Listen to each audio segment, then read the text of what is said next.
গুরু বার করেছেন, কি রান্না করবেন খুঁজে পাচ্ছেন না? বাড়িতে কি ছানা আছে? তাহলে সেই ছানা দিয়ে এক্ষুনি বানিয়ে ফেলুন ছানার তরকারি। 2 চামচ ময়দা, 1 চামচ লবণ, হাফ চামচ চিনি ছানার সাথে ভালো করে মাখিয়ে নেব। 1 চামচ ঘি দিয়ে ছানাটাকে ভালো করে ঠেসে মেরে মেখে নেব। ভালো করে মেখে মণ্ড তৈরি করে নেব। হাতে করে একটু চ্যাপ্টা করে দেবো। ভিডিওতে যেমনভাবে দেখাচ্ছে প্রথমে লম্বায়, তারপরে আড়ে আড়ে পিস করে নেব। তেলটা গরম হয়ে গেলে পিস করে রাখা ছানাগুলোকে ভেজে নেব।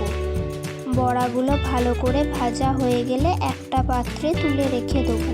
তেলের ওপর 5 ফোড়ন আর শুকনো লঙ্কা অর্ধেক করে কেটে দিয়ে দেবো।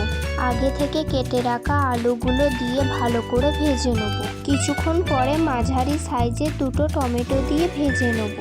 1.5 চামচ আদা বাটা, 1 চামচ হলুদ গুঁড়ো, 1 চামচ জিরে গুঁড়ো, 1 চামচ ধনে গুঁড়ো দিয়ে ভালো করে নাড়াচাড়া করে ভেজে নেব।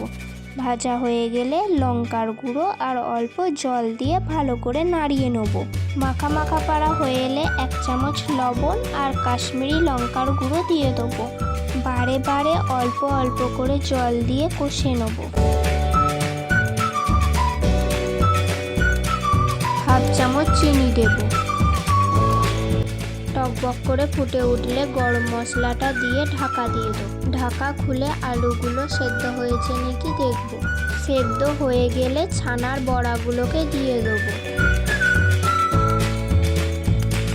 আবারও ফুটে উঠলেই 1 চামচ ঘি দিয়ে দেবো। ব্যাস, তাহলেই আমাদের ছানার তরকারি রেডি। রেসিপিটা ভালো লাগলে লাইক, শেয়ার, সাবস্ক্রাইব করবেন। টাটা।